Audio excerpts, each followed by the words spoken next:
हाँ भाई लाडलो, सभी को जोरदार जय हिंद, राम राम, नमस्कार। जितने मेरे छोटे बहन भाई हैं भाई, बहुत ज्यादा डाउट रहता था, उनके बहुत ज्यादा सवाल रहते थे कि सर हमने पैरा मेडिकल कोर्स किया हुआ, किसी ने नर्सिंग, किसी ने डीएमएलटी, किसी ने फार्मासिस्ट, किसी ने एक्सरे टेक्नीशियन, तो अलग अलग कोर्स किए हुए थे, है ना। कैंडिडेट्स का कमेंट रहता था, सर इस चीज को लेके क्या कभी भर्ती आती है पैरामिलिट्री में? तो लाडलो हाँ, सभी पैरामिलिट्री के अंदर पैरा मेडिकल स्टाफ की वैकेंसी आती रहती है और एसएसबी ने काफी समय के बाद ये वैकेंसी दे दी है, जिसमें आपकी head constable, assistant sub inspector और सब इंस्पेक्टर रैंक से अलग अलग भर्ती रहने वाली है, जिसमें आपकी ट्रेड अलग अलग रहेगी। आपकी कोई नर्सिंग असिस्टेंट की रहेगी तो अलग अलग मैं आपको सारी चीजें दिखा दूंगा। कुछ ट्रेड ऐसी है जो हेड कांस्टेबल के अंडर में आती है, कुछ ट्रेड ऐसी हैं जो हेड कांस्टेबल आपका पे लेवल 4 में आता है, कुछ ट्रेड ऐसी हैं जो आपके असिस्टेंट सब इंस्पेक्टर में आती है जो आपका पे लेवल 5 में आता है, कुछ ट्रेड ऐसी हैं जो आपके सब इंस्पेक्टर के अंडर में आती हैं। तो इस हिसाब से सभी ट्रेड के बारे में बात करेंगे। सीमा सशस्त्र बल एसएसबी में पैरा मेडिकल स्टाफ की वैकेंसी तो इन्होंने बहुत निकाली है, ट्रेडमैन की भी निकाल दी है, ड्राइवर की भी निकाल दी है, उसके अलावा हेड कांस्टेबल की और भी टेक्निकल स्टाफ की भी निकाल दी है, तो मेडिकल स्टाफ की भी निकाल दी है।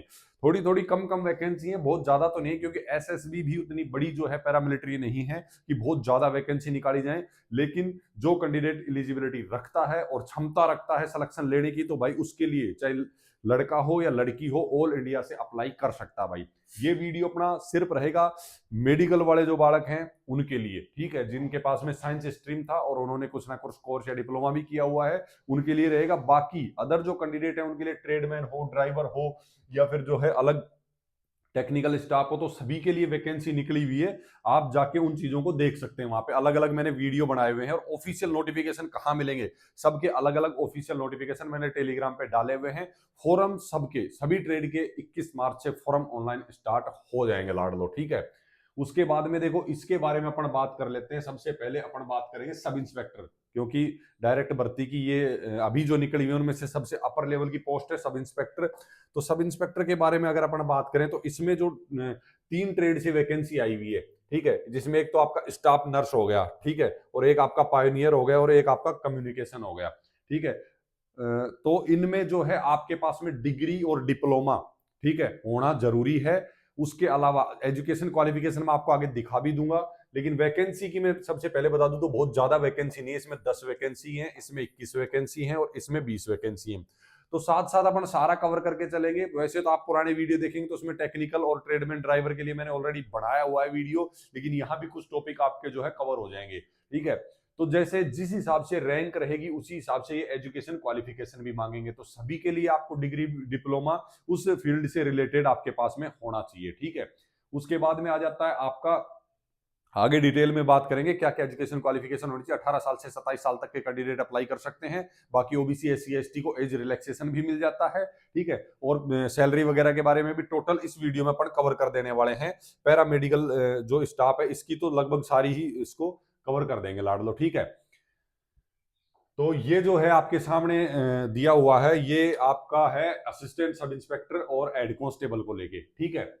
जिसमें आपकी हेड कांस्टेबल में लेबोरेटरी असिस्टेंट, जो लैब असिस्टेंट होता है, उसकी वैकेंसी है। 12वीं आपने बायोलॉजी से की हुई होनी चाहिए। टोटल 30 वैकेंसी रहेगी ऑल इंडिया से, ठीक है।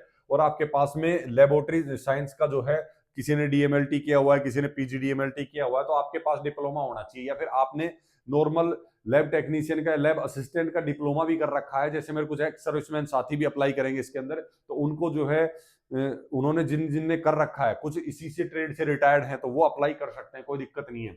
जिसका आपको 1 साल का एक्सपीरियंस चाहिए, कहीं भी किसी भी लैब में आपने रजिस्टर्ड लैब में 1 साल तक आपने जॉब किया, काम किया है, तो आपके पास एक्सपीरियंस भी होना चाहिए, ठीक है। तो ये तो अपन बाद में ऑफिशियल नोटिफिकेशन में भी इसके बारे में जिक्र कर लेंगे, है ना। और अगला आ जाता है आपका हेड कांस्टेबल फिजियोथेरेपी। फिजियोथेरेपी की टोटल 12 वैकेंसी हैं। जो भी कैंडिडेट भाई जिसके पास में 12वीं के साथ में डिप्लोमा है फिजियोथेरेपी का और 1 साल का एक्सपीरियंस है, वो भी अप्लाई कर सकता है इसमें, ठीक है। अब अगर मैं बात करूं नर्सिंग असिस्टेंट कम मेडिक की, तो इसमें 34 वैकेंसी है, ठीक है। 34 वैकेंसी है। 10वीं पास ही इसके लिए अप्लाई कर सकता है, लेकिन उसके पास फर्स्ट एड का सर्टिफिकेट होना चाहिए और 1 साल का एक्सपीरियंस उसके पास भी होना चाहिए, ठीक है। ये आपकी है कांस्टेबल की, ध्यान रखना। ये दो मैंने बताई थी हेड कांस्टेबल की, और ये बताई है मैंने कांस्टेबल की। ये पे लेवल 3 में आती है, ये दोनों पे लेवल 4 में आती है। सैलरी का डिफरेंट रहेगा दोनों में, लगभग 7 से 8 हजार का, ठीक है। उसके बाद में आ जाता है असिस्टेंट सब इंस्पेक्टर रेडियोग्राफर, ठीक है, लेकिन वैकेंसी 3 ही है। अगर आप क्षमता रखते हो तो ही अप्लाई करना इस ट्रेड से, ठीक है। 12वीं अगर आपने साइंस स्ट्रीम से की है और डिप्लोमा है आपके पास रेडियोग्राफी का, एक्सपीरियंस भी चाहिए। ये चीजें ना इसमें आप ध्यान से पढ़ना। मैं ऑफिशियल नोटिफिकेशन आपको दिखा भी दूंगा, टेलीग्राम पे दे भी दूंगा। जहां आपको एजुकेशन क्वालिफिकेशन में और नजर आ जाए ना, इसका मतलब है या तो ऊपर वाला या नीचे वाला कुछ भी एक आपके पास होना चाहिए। लेकिन अगर एंड लिखा हुआ आ रहा है तो इसका मतलब है दोनों चाहिए आपको, ठीक है। तो इसमें भी ऐसी ही कुछ कहानी है, आगे ऑफिशियल नोटिफिकेशन में दिखा देंगे आपको। फार्मासिस्ट की अगर अपन बात करें, ये आता है आपका असिस्टेंट सब इंस्पेक्टर में, ठीक है। और ये रेडियोग्राफर भी आपका असिस्टेंट सब इंस्पेक्टर में आता है। इसमें भी 2 ही वैकेंसी है। असिस्टेंट सब इंस्पेक्टर की वैकेंसी कम है, वो 12वीं आपकी साइंस के साथ में, डिप्लोमा डिग्री दोनों चाहिए फार्मासिस्ट में।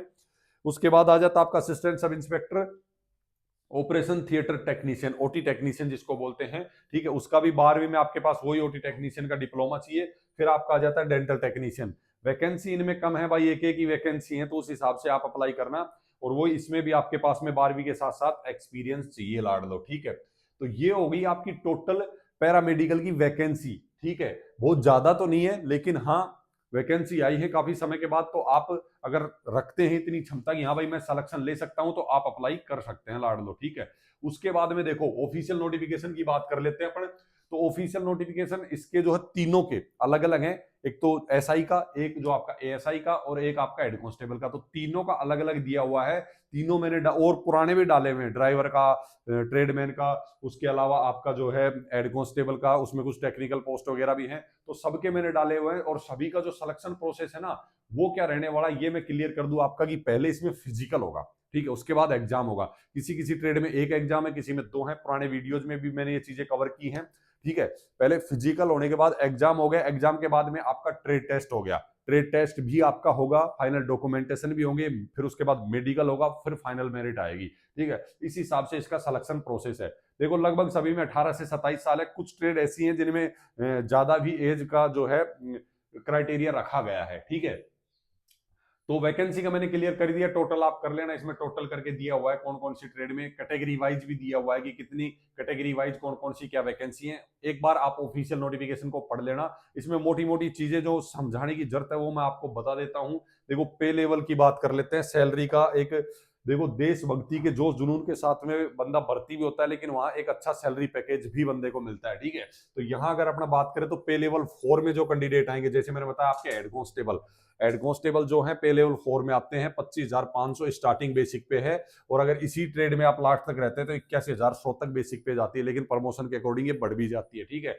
यानी कि आपकी स्टार्टिंग सैलरी इसमें 55 से 60 इन हैंड रहने वाली है, ठीक है। स्टार्टिंग कांस्टेबल की अगर मैं बात करूं तो 40 से लगभग 45 प्लस ही आप मान के चलो, क्योंकि इस पे डीए वगैरह एचआरए और कुछ अगर हाई मतलब सिटी में आप हैं तो सिटी का अलाउंस, या फिर कहीं हार्ड जोन पोस्टेड हो जाते हैं तो वहां का अलाउंस वगैरह एक्स्ट्रा मिलता है। 40-45 से प्लस होगा वो, ठीक है। तो ये आपके कांस्टेबल में आता है। फिर आपका आ जाता है एएसआई, तो उसमें आपकी और इससे 8 से 10,000 इंक्रीज कर लो। एसआई आ गई और उससे 8 से 10,000 इंक्रीज कर लो, ठीक है। तो इस हिसाब से सैलरी आपकी पे लेवल 3, 4, एएसआई आपका 5 में होगा, एसआई 6 में होगा। इस हिसाब से पे लेवल जिस हिसाब से बढ़ते जाएंगे, आपकी सैलरी भी उसी हिसाब से इसमें इंक्रीज होती जाएगी। तो आप जिस ट्रेड्स की एलिजिबिलिटी रखते हैं, एज, एजुकेशन क्वालिफिकेशन, जितने भी बहन भाई हैं, लड़के और लड़कियां दोनों अप्लाई कर सकते हैं इसमें, उसी ट्रेड से आप अप्लाई कर देना, ठीक है। उसके बाद में इसमें कुछ एज का दिया हुआ है। SC ST को 5 साल का रिलैक्सेशन है, ओबीसी को 3 साल का रिलैक्सेशन है। एक्स सर्विसमैन का मैंने डिटेल से बताया हुआ किस हिसाब से रिलैक्सेशन है, ठीक है। बाकी इसमें आ गया फिर फॉर्म भरने की डिटेल। आप अपने ज्यादा दिमाग फॉर्म भरने में मत लगाना, मेरी राय रहेगी पर्सनली, क्योंकि गड़बड़ कर देते हैं बालक। फिर बोलते हैं सर मेरे से ये अपलोड नहीं हुआ, वो अपलोड नहीं हुआ, ये गड़बड़ होगी, वो होगी। तो ऐसा करो ही मत भाई, जिसको एक्सपीरियंस है उसी को भरने दो। 150 रुपए ले लेगा, फॉर्म उसी से भरवाना, ठीक है। हाइट का इसमें काफी रिलैक्सेशन मिलता है पैरामेडिकल स्टाफ वगैरह में, ठीक है। देखो आप देखेंगे 165 मेल की है और 155 फीमेल की है। 75 ही मेल की चेस्ट चाहिए और 5 सेंटीमीटर फुलानी चाहिए, ठीक है। फीमेल के लिए कोई एप्लीकेबल नहीं है। इसी हिसाब से अलग अलग स्टेट हैं, कुछ हिल एरिया वाले बालक हैं, कुछ ऐसे स्टेट हैं जहां पे अलग अलग और भी रिलैक्सेशन दे दिया जाता है हाइट और चेस्ट वगैरह में, ठीक है। इसमें चेस्ट में तो 75 से 80 है सबकी, हाइट में रिलैक्सेशन है। अच्छा, पहला जो स्टेज है मैंने बताया आपको, इसमें फिजिकल होगा। तो पहली स्टेज में फिजिकल आपका देखो, हेड कांस्टेबल जो लेबोरेटरी का हो गया आपका, और ये फिजियोथेरेपी का हो गया, इनके लिए तो 1600 मीटर की रनिंग होगी, ठीक है, 6 मिनट 30 सेकंड के अंदर। और फीमेल की 800 मीटर रनिंग होगी 4 मिनट के अंदर। लेकिन आपका जो कांस्टेबल है, ध्यान रखना, कभी भी कांस्टेबल की रनिंग होती है 5 किलोमीटर की, 4.8 किलोमीटर और 24 मिनट का समय दिया जाता है इसको। लड़कियां भी अगर इससे अप्लाई करती हैं तो 2.5 किलोमीटर 2.4 किलोमीटर 18 मिनट का समय दिया जाता है इनको, ठीक है। तो कांस्टेबल का, हेड कांस्टेबल का इस हिसाब से वो रहता है। बाकी एएसआई एसआई के भी नोटिफिकेशन सबके बार बार पढ़ के बताने से ज्यादा वो है नहीं, सबके मैं डाल दूंगा, आपको एक बार देख लेना। सभी में लगभग वही चीजें दी हुई हैं। यहाँ आप आएंगे तो इनमें भी 2 एग्जाम आपके होने हैं। पार्ट 1 में 50 मार्क्स का होगा, पार्ट 2 में 100 मार्क्स का होगा। और 2 के अंदर आपकी जो टेक्निकल ट्रेड है उसी के सब्जेक्ट के अकॉर्डिंग क्वेश्चन आपसे पूछे जाएंगे, ठीक है। ये रहेगा। बाकी जितने कैंडिडेट इच्छुक होंगे मेरे को कमेंट कर देना। इन सभी ट्रेड के जो सिलेक्शन प्रोसेस का वीडियो चाहिए तो मैं हर एक ट्रेड का अलग अलग सिलेक्शन प्रोसेस एकदम डिटेल से, कि किस हिसाब से आपको जो है लिया जाएगा, क्या क्या सिलेक्शन प्रोसेस रहेगा, और आपको तैयारी किस हिसाब से करनी चाहिए कि आप सिलेक्शन ले सकें। फिजिकल में जिस भी बहन भाई को दिक्कत आ रही है रनिंग को लेकर, तो मैंने ग्राउंड से वीडियो डाले हुए अपने एक्सपीरियंस के हिसाब से, उनको फॉलो करके देखना। 1 से 1.5 महीने में आप आराम से फिजिकल निकालोगे। इनके फिजिकल बहुत हार्ड नहीं होते हैं, ठीक है। बाकी वो ये फिर एग्जाम के बाद आपका जिस भी ट्रेड से आप, उस ट्रेड का टेस्ट हो जाएगा, डॉक्यूमेंट वेरिफिकेशन हो जाएगा, मेडिकल हो जाएगा और फाइनल लिस्ट आ जाएगी, ठीक है। बाकी इसमें कुछ खास ज्यादा वो है नहीं, फॉर्म भरने की वो बताई हुई है इसमें किस हिसाब से क्या आपको फॉर्म भरना है। तो ध्यान रखना 21 तारीख से फॉर्म आपके ऑनलाइन स्टार्ट हो जाएंगे। ये दिया हुआ है आपका हाइट वेट वगैरह का, आपकी एज और हाइट के अकॉर्डिंग कितना वेट होना चाहिए, ज्यादा इश्यू इसका आता नहीं है। बाकी अगर आपको इसके बारे में डिटेल जानकारी चाहिए तो मैंने अलग से वीडियो डाला हुआ है कि भर्ती देखने के लिए वेट कितना चाहिए, चैनल पे जाके आप देखेंगे तो आपको मिल जाएगा, ठीक है। बाकी कुछ खास है नहीं, यही था। अब देखो मेन चीजें क्या है, आपको जो डाउट रहेंगे सबसे ज्यादा अलग अलग ट्रेड को लेके, ठीक है। तो ज्यादा डाउट में नहीं रहना आपको। सब इंस्पेक्टर का और असिस्टेंट सब इंस्पेक्टर का और हेड कांस्टेबल का सभी ट्रेड का मैंने अलग अलग नोटिफिकेशन आए हुए हैं, वो डाल दिए हैं, टेलीग्राम पे जाके देख लेना, ठीक है। और इनको पढ़ लेना भाई, जिस भी ट्रेड के लिए आप एलिजिबल हैं। जैसे आप देखो यहाँ पे मैं सैलरी की बात कर लेता हूँ एक बार, आपको जो मैंने खोला है सब इंस्पेक्टर का खोला है, स्टाफ नर्स है ना, स्टाफ नर्स, पायनियर और कम्युनिकेशन तीनों का खोल दिया है। एसआई के लिए पे लेवल 6 में 35,400 से सैलरी स्टार्ट होती है। तो लगभग आप 35,400 का मतलब समझ के चलो, आप 75,000 प्लस, 75,000 के प्लस ही रहेगी।